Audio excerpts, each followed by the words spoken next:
നിങ്ങളുടെ ജീവിതത്തിൽ യാതൊരു ആ വ്യക്തിക്ക് യാതൊരു അനുഗ്രഹവും ലഭിക്കും. നുണ പറയുന്ന നാവ് ആത്മാവിനെ നശിപ്പിക്കുന്നു. ആ ജ്ഞാനം ഒന്ന് പത്തി പറയുകയാണ്. അസഹിഷ്ണുവായവൻ സകലതും കേൾക്കുന്നു, മുറുമുറുപ്പ് പോലും അവിടുത്തെ ശ്രദ്ധയിൽപ്പെടാതെ പോവുകയില്ല. നിഷ്പ്രയോജനമായ മുറുമുറുപ്പിൽ പെടരുത്, പരദൂഷണം പറയരുത്, ആരുടെയും കുറ്റം പറയരുത്, രഹസ്യം പറച്ചിലിന് പ്രത്യാഘാതം. നിങ്ങൾ പള്ളി കഴിഞ്ഞിട്ട് അച്ഛൻ്റെ അടുക്ക് ഓരോ ഭവനത്തിലെ കുറ്റം ചെന്ന് പറയരുത്. ചില ഇടവേളയൊക്കെ പ്രത്യേകതയാണ്. ആരുടെയും കുറ്റം പറയാൻ നിങ്ങൾക്ക് അവകാശമില്ല. ദൈവം അവരെ കാണുന്നുണ്ട്, അവരുടെ മാലാഖമാരുണ്ട്. ഇവിടെ വചനം പറയാണ് രഹസ്യം പറച്ചിലിന് നുണ പറയുന്ന നാവ് ആത്മാവിനെ നശിപ്പിക്കുന്നു. ജീവിതത്തിലെ തെറ്റുകൾ കൊണ്ട് മരണത്തെ ക്ഷണിച്ചു വരുത്തരുത്. സ്വന്തം പ്രവൃത്തി കൊണ്ട് ചില മരണങ്ങളൊക്കെ ഉണ്ടാകുന്നുണ്ടല്ലോ, ജീവിതത്തിന്റെ തെറ്റുകൾ കൊണ്ടാണ്. കുടുംബപരമായ ചില തെറ്റുകൾ കുടുംബത്തിൽ കാണിച്ചത് കൊണ്ടാണ് മരണത്തെ, ജീവിതത്തിന്റെ തെറ്റുകൾ കൊണ്ട് മരണത്തെ ക്ഷണിച്ചു വരുത്തരുത്. ജീവിതത്തിന്റെ തെറ്റുകൾ കൊണ്ട് മരണത്തെ ക്ഷണിച്ചു വരുത്തരുത്. മരണത്തെ നീ ക്ഷണിച്ചു വരുത്തരുത്. സ്വന്തം പ്രവൃത്തി കൊണ്ട് നാശത്തെ, സ്വന്തം പ്രവൃത്തി കൊണ്ട് നാശത്തെ. നിങ്ങൾക്കറിയാമോ, കേരളത്തിൽ അറിയപ്പെട്ട ഒരു വക്കീല കള്ളക്കേസ് പറഞ്ഞ് ഹൈക്കോടതി വക്കീല കള്ളക്കേസ് പറഞ്ഞ് ലക്ഷങ്ങൾ ഉണ്ടാക്കി.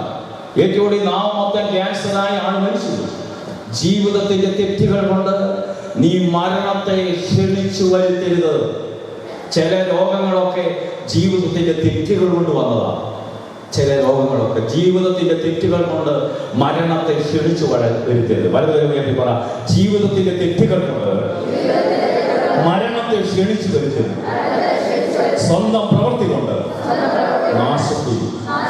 നാശത്തിൽ കരമുയർത്തി ഹല്ലേലൂയ. അപ്പൊ പരിശുദ്ധാത്മാവ് വന്ന് പറയണമെങ്കിൽ പ്രാർത്ഥിക്കണം. ആ പ്രാർത്ഥനയ്ക്ക് ഒരു ഏക മനസ്സുണ്ടാകണം, ഒരു ഐക്യം ഉണ്ടാകണം. ഹല്ലേലൂയ. പ്രാർത്ഥിക്കുന്ന ജീവിതത്തിൽ പരിശുദ്ധാത്മാവ് എന്ന് പറയും. ഉറക്കെ പറ, പ്രാർത്ഥിക്കുന്ന ജീവിതത്തിൽ പരിശുദ്ധാത്മാവ്. ഇനി പരിശുദ്ധാത്മാവ് എന്ന് പറയണമെങ്കിൽ നാലാമതായിട്ട് സുവിശേഷം കേൾക്കണം. വചനം പറയുന്നിടത്ത പരിശുദ്ധാത്മാവ് ഇവിടെയുള്ള ഹല്ലേലൂയ. ഹല്ലേലൂയ. അപ്പോസ്തല പ്രവർത്തനം 10-ാം അധ്യായം 44 അതിന്റെ 34-ാം വചനത്തിൽ കൊർന്നേലിയോസിന്റെ ഭവനത്തിൽ പത്രോസ് ആദ്യത്തെ മാർപ്പാപ്പ വചനം പറയും. അതിന്റെ 44-ാം വചനം പറയുകയാണ്, പത്രോസ് തന്റെ സുവിശേഷം കഴിഞ്ഞപ്പോഴ്, പത്രോസിന്റെ വചന പ്രഘോഷണം കഴിഞ്ഞപ്പോഴ്, പത്രോസ് ഇത് പറഞ്ഞുകൊണ്ടിരിക്കുമ്പോൾ തന്നെ, പത്രോസ് ഈ വചനം പ്രസംഗിച്ചുകൊണ്ടിരിക്കുമ്പോൾ തന്നെ കേട്ടുകൊണ്ടിരുന്ന എല്ലാവരുടെയും പരിശുദ്ധാത്മാവ് വന്നു. വിജാതീയരുടെ മേൽ പോലും പരിശുദ്ധാത്മാവിന്റെ ദാനം വർഷിക്കപ്പെട്ടതിനാൽ. ഹല്ലേലൂയ. കേട്ടോ, വിജാതിയിൽ പോലും പരിശുദ്ധാത്മാവ് വന്നു. തുടർന്ന് വചനം പറയാണ്, വിജാതിയിലൊക്കെ എന്തെടുത്തെന്നാ പറയുന്നത്? പത്രോസിനോട് കൂടെ വന്നിരുന്ന പരിചയരായ വിശ്വാസികൾ വിസ്മയിച്ചു. വിജാതിയിൽ പോലും പരിശുദ്ധാത്മാവ് എന്ന് പറഞ്ഞു. അവർ അന്യഭാഷകളിൽ സംസാരിക്കാൻ തുടങ്ങി. ദൈവത്തെ സ്തുതിക്കുന്നതും അവർ അന്യഭാഷകളിൽ സ്തുതിക്കാൻ തുടങ്ങി. ഹല്ലേലൂയ, ഹല്ലേലൂയ, ഹല്ലേലൂയ, ഹല്ലേലൂയ, ഹല്ലേലൂയ, ഹല്ലേലൂയ, ഹല്ലേലൂയ.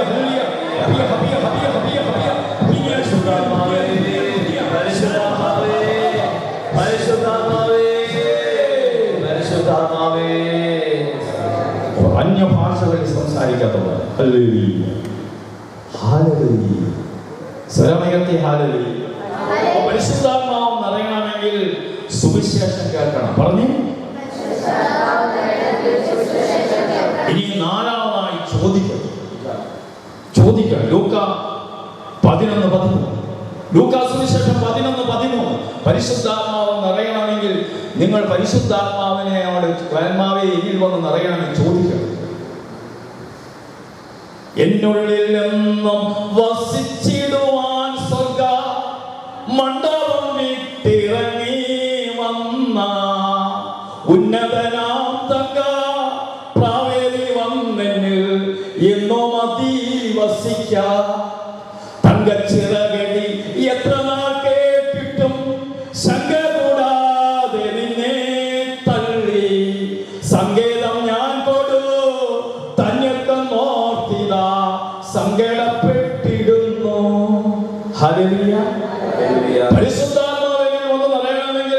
ആത്മാവേ നീ എന്നിൽ വന്ന് നിറയണമേ എന്ന് ദാഹത്തോട് ചോദിക്കണം.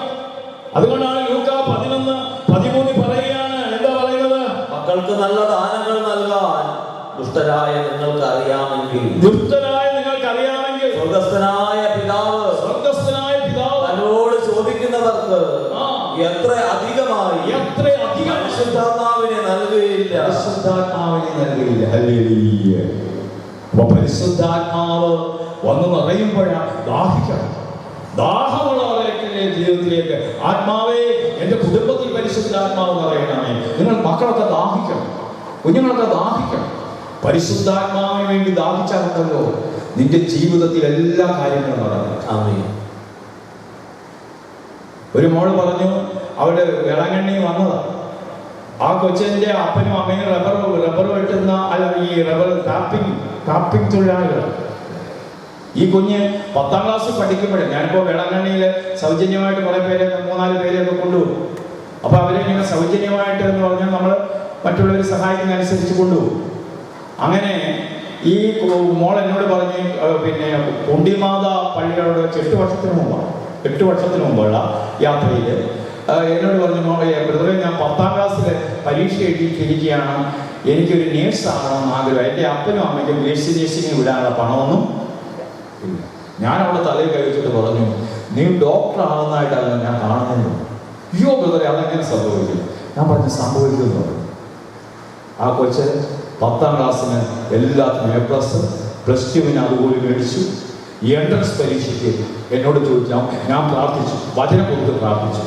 പ്രഭാഷകൻ 10:5 മനുഷ്യന്റെ വിജയം. കൊച്ചിന്റെ പേര് റോസ് എന്ന, റോസിന്റെ വിജയം കർത്താവിന്റെ കരങ്ങളിലാണെന്ന് പറഞ്ഞു. ഒരു എൻട്രൻസ് കോച്ചിങ് ഇല്ലാതെ കുഞ്ഞ് പരീക്ഷ എഴുതാൻ പോയി.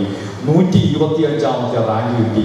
കോട്ടയം മെഡിക്കൽ കോളേജിൽ തന്നെ അവർക്ക് കിട്ടി മെഡിസിൻ പഠിക്കാൻ. കണ്ടില്ല, MBBS എടുത്തു, ഇപ്പൊ MS പഠിക്കുക വെച്ച്. കണ്ടോ, പരിശുദ്ധാത്മാവിനെ വിളിച്ച് കൊച്ചിന് പ്രാർത്ഥിക്കാൻ പഠിപ്പിച്ചില്ല. ആ പരിശുദ്ധാത്മാവ് അവൾക്ക് മെഡിസിൻ എടുക്കുക മാത്രമല്ല MS വരെ എടുക്കുവാണ്. ഹല്ലേലൂയ. കരങ്ങളുയർത്തി ഹല്ലേലൂയ, കരങ്ങളുയർത്തി ഒരു ഹല്ലേലൂയ പറഞ്ഞ് യേശുവേ നന്ദി. അതുകൊണ്ട് പ്രിയ സഹോദരങ്ങളെ, ഈ നോമ്പ് ഉപവാസം എന്താണെന്ന് എസ്രാ പറയുകയാണ്. ഈ ജീവിതയാത്രയിൽ മക്കളോടും വസ്തുവകകളോടുമൊപ്പം ഈ ജീവിതയാത്രയിൽ എന്ത് വേണം? ഈ ജീവിതയാത്ര ലക്ഷ്യത്തിലെത്തണമെങ്കിൽ ഞങ്ങൾക്ക് ഒരു ഉപവാസം നോമ്പും ആവശ്യം. അടുത്തിരിക്കുന്ന കൂടപ്പിറപ്പിനോട് പറ, നോമ്പ് ഉപവാസവും ആവശ്യം. ഹല്ലേലൂയ, ഹല്ലേലൂയ, ഹല്ലേലൂയ. യേശുവേ നന്ദി. നോമ്പ് ഉപവാസവും തുടർന്ന് വചനം പറയുകയാണ്. എന്നിട്ട് ഞാനൊരു ഉപവാസം പ്രഖ്യാപിച്ചു. യാത്രയിൽ ഞങ്ങളെ ശത്രുക്കളിൽ നിന്ന് രക്ഷിക്കുന്നത്,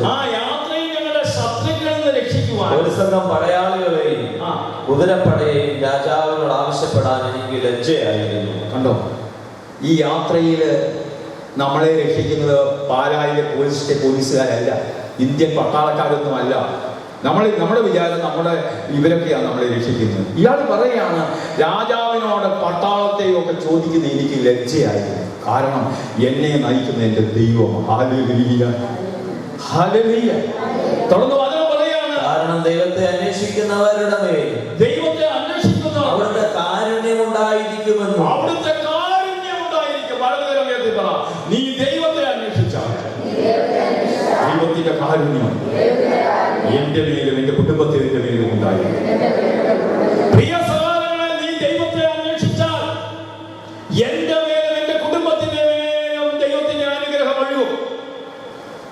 തുടർന്ന് വചനം പറയാം, ദൈവത്തെ ഉപേക്ഷിക്കുന്നവരുടെ മേൽ അവിടുത്തെ ക്രോധം ശക്തമായി നിവദിക്കുമെന്നും ഞങ്ങൾ രാജാവിനോട് പറഞ്ഞിട്ടുണ്ടായില്ല. ഞങ്ങൾ നേരിട്ട് ഭരണാധി, ഇതാണ് ഒരു ക്രിസ്തവൻ പറയേണ്ടത്. നിങ്ങളുടെ ഭരണാധികാരികളോട് മുഖത്ത് നോക്കി പറയണം, ദൈവമില്ലാത്തവനെ നീ അനുഭവിക്കുമെന്ന് പറയണം. ദൈവമില്ലാത്തവനെ നീ, ഇത് പറയണം ചങ്കൂറ്റം നിങ്ങൾക്കുണ്ടാവും. ദൈവമില്ലാത്തവനെ നീ ഇതൊക്കെ, ദൈവമില്ലാത്തവനെ നീ അനുഭവിക്കും. ദൈവത്തെ മാറ്റി നിർത്തിക്കൊണ്ട് ഒരു ജീവിതമില്ല. ദൈവത്തെ എപ്പോ മാറ്റി നിർത്തിയോ അന്ന് കേരള നാട് കുടിയാൻ തുടങ്ങും. Hallelujah, hallelujah. ദൈവമില്ലാത്തവൻ ഒരിക്കലും അനുഗ്രഹിക്കപ്പെടില്ല. ഹല്ലേലൂയ. ദൈവത്തെ കൂടാതെ നിങ്ങൾക്കൊന്നും ചെയ്യാൻ ഇത് വെട്ടിത്തുറന്ന് പറയണം. അതാണ് സുവിശേഷം. മുഖത്ത് നോക്കി പറയണം.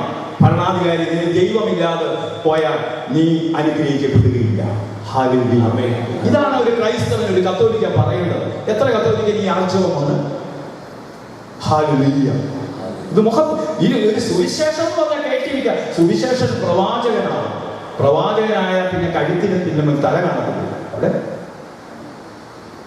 സ്നാപയോഹന്നാൻ സുവിശേഷകൻ അല്ല, പ്രവാചകനായി. സുവിശേഷം കേട്ടിരിക്കണം, പക്ഷെ പ്രവാചകൻ എന്ന് പറഞ്ഞാൽ തല പോകും. തല പോകട്ടെ. ഉള്ള കാര്യം മുഖത്ത് നോക്കി പറയാനുള്ള ആർജവം ഉണ്ടാകണം. അവനാണ് ക്രൈസ്തവൻ. ഹല്ലേലൂയ. കരമുയർത്തി ഹല്ലേലൂയ.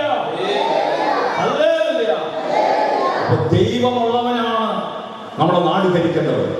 ദൈവമുള്ളവൻ ഭരിക്കാതെ നാട് കൂടി, ദൈവമില്ലാത്തവൻ ഭരിച്ചാൽ ആര് ഭരിച്ചാലും നാട് കൂടി. അത് ആർജവത്തോട് പറയേണ്ടവന്റെ പേരാണ് കത്തോലിക്കൻ. ഇത് വേണമെങ്കിൽ മൊത്തം ടെലികാസ്റ്റ് ചെയ്തു. എനിക്ക് പറയാനുള്ള ആർജവം. ഹല്ലേലൂയ. കാരണം ഒരു ക്രൈസ്തവൻ, ഒരു കത്തോലിക്കൻ ദൈവവിശ്വാസിയായിരിക്കണം. ഹല്ലേലൂയ. ഹല്ലേലൂയ. ഒരു കത്തോലിക്കൻ ദൈവവിശ്വാസം ഇല്ലാത്തവന്റെ കൂടെ കൂടരുത്. മനസ്സിലായി ഇപ്പൊ പറഞ്ഞത്? ഇനി മനസ്സിലായില്ലെങ്കിൽ പറഞ്ഞ് മനസ്സിലാക്കേണ്ട കാര്യമില്ല പാലക്കാരോട്. ഹല്ലേലൂയ. ഹല്ലേലൂയ. ഹല്ലേലൂയ. ദൈവമുള്ളവന്റെ കൂടെ ഒരു കത്തോലിക്കൻ നിൽക്കാം. ഇതാണ് സുവിശേഷം. ഇതാണ് സുവിശേഷം. ഇതാണ് സുവിശേഷം. അല്ലാത്തതൊന്നും സുവിശേഷമല്ല. കേൾക്കുന്നുണ്ടോ പറയുന്നത്? ഹല്ലേലൂയ. കരങ്ങൾ ഉയർത്തി ഹല്ലേലൂയ. ഞാനുള്ള കാര്യം തീർത്ത് പറയും. അതുകൊണ്ട് ഞാൻ എപ്പോഴും നേരം വെക്കുമ്പോൾ ആദ്യം പ്രാർത്ഥിക്കുന്നത് എന്താണെന്നറിയാമോ? ഈശോയെ, നിനക്ക് വേണ്ടി ഒരു രക്തസാക്ഷിയാണ് ഒരു കൃപ. ഈ തല വെട്ടിക്കളയാൻ ആരെങ്കിലും വന്നാൽ വലിയ ഉപകാരമാണെന്ന് പറയാൻ നടക്കും. ഹല്ലേലൂയ. അതാണ് ഞാൻ ആദ്യം പ്രാർത്ഥിക്കുന്നത്. ആദ്യമൊക്കെ ഭാര്യ പറയുന്നതിന് അങ്ങനെ പ്രാർത്ഥിക്കും. ഇപ്പൊ അവർക്ക് കുഴപ്പമില്ല. ഹല്ലേലൂയ. ഈശോയ്ക്ക് വേണ്ടി തല പോയാൽ എന്ത് വലിയ വിജയമാണ്. ഹല്ലേലൂയ. ഇതൊന്നും ഇല്ലാത്തതാണ് ഇന്ന് കത്തോലിക്കന്റെ ആർജവം എല്ലാം നഷ്ടപ്പെട്ട് മന്ദീഭവിച്ച് ശുഷ്കനായി സഭ തന്നെ ഇപ്പോ പേടിച്ച് വരുത്തിയിരിക്കുകയാണ്. ഹല്ലേലൂയ. അതുകൊണ്ടാണ് 2.5% ഇപ്പോഴും നിൽക്കുക സഭ. പോരാ, സഹനങ്ങളുണ്ടാകണം. ഇന്ന് സഭ എന്ന് പറഞ്ഞ സുരക്ഷിതത്തിന്റെ മേഖലയായിരിക്കുക. സുരക്ഷിതത്തിന്റെ സഭ എവിടെ ചിതറപ്പെട്ടിട്ടുണ്ടോ അവിടെയൊക്കെ സഭ വളർന്നിട്ടുണ്ടോ? ചിതറപ്പെടണം, അടിയുണ്ടാകണം, സഹനങ്ങളുണ്ടാകണം. അപ്പൊ കൊടി പിടിക്കാനും കർദിനാളിനെതിരെ സമരം ചെയ്യുവാനും പിറവത്തിരുന്ന് സമരം ചെയ്യാനും ആരും കിട്ടത്തില്ല. അന്നെല്ലാം ഒന്നാ. ഹല്ലേലൂയ. സഹനം ഉണ്ടാകുമ്പോഴേ റീതി വ്യത്യാസമൊന്നുമില്ല. ഹല്ലേലൂയ. കരമുയർത്തി ഹല്ലേലൂയ പറഞ്ഞു. സ്വരമുയർത്തി പറഞ്ഞേ ഹല്ലേലൂയ. അപ്പൊ കാര്യങ്ങൾ മനസ്സിലായി എന്ന് പറഞ്ഞത്. അപ്പൊ പ്രിയ സഹോദരങ്ങളെ, അപ്പോൾ ഉപവാസത്തിന്റെ ലക്ഷ്യം എന്താണ്? ഭരണാധികാരിയുടെ മുഖത്ത് നോക്കി പറയണം, ദൈവത്തെ കൂടാതെ ഒന്നും നടക്കത്തില്ലെന്ന്. തുടർന്ന് വചനം എന്താ പറയുന്നത്? ഞങ്ങൾ രാജാവിനോട് പറഞ്ഞിട്ടുണ്ടായി. അതിനാൽ ഞങ്ങൾ ഉപവസിച്ച് ദൈവത്തോട് യാചിക്കുകയും അപ്പോൾ ഞങ്ങൾ ഉപവസിച്ച് ദൈവത്തോട് യാചിക്കുകയും അവിടുന്ന് ഞങ്ങളുടെ പ്രാർത്ഥന കേൾക്കുകയും ചെയ്തു. ഹല്ലേലൂയ. അപ്പോൾ ഈ നോമ്പിന്റെ ഉപവാസവും നിങ്ങളുടെ പ്രാർത്ഥന കേൾക്കുന്ന മാസത്തിന്റെ പേരാണ് ഉപവാസവും നോമ്പും. ഈ നോമ്പ് കാലം എന്ന് പറഞ്ഞിട്ട് എഴുതണം. പ്രാർത്ഥന കേൾക്കുന്ന കാലം. നോമ്പ് കാലം, പ്രാർത്ഥന കേൾക്കുന്ന കാലം. ഒരു 5 പ്രാവശ്യം പറഞ്ഞു. നോമ്പ് കാലം, പ്രാർത്ഥന കേൾക്കുന്ന കാലം. ഇനി നമ്മൾ ഈ കുടുംബ ക്ലാസ്സിലേക്ക് വരിക. അപ്പോൾ ഒരു 5 മിനിറ്റ് ബ്രേക്ക് ഉണ്ട്. ഇപ്പോൾ ഈ പാട്ട് പാടിക്കഴിഞ്ഞ് നിങ്ങൾ വെളിയിലോട്ട് പോകുമ്പോൾ ആരും ഇന്നലെ ഞാൻ ശ്രദ്ധിച്ച് പലരും മിണ്ടും നോക്കാണ്ട് ധ്യാനാത്മകമായി വെള്ളം കുടിച്ചിട്ട് ധ്യാനാത്മാവായി തിരിച്ചു. ഇവിടെ കുഞ്ഞുങ്ങളൊക്കെ, ഇവിടുത്തെ മക്കളൊക്കെ, ഇവരൊക്കെ ഇങ്ങനെ ഓടിച്ചാടി അവിടെ പുറകിലൊക്കെ പോയി സംസാരിക്കുന്ന ഞാൻ ഇന്നലെ കേട്ടു. ഒറ്റ അക്ഷരം മിണ്ടാതെ ധ്യാനാത്മകമായി വെള്ളം കുടിച്ചിട്ട് ധ്യാനാത്മകമായി തിരിച്ചു. ഈ പാട്ട് ചെയ്യുമ്പോൾ നിങ്ങൾക്ക് തെളിയില്ല. ഹല്ലേലൂയ. എല്ലാവരും എഴുന്നേറ്റ് ശാന്തമായി പോവുക, ശാന്തമായി വരിക.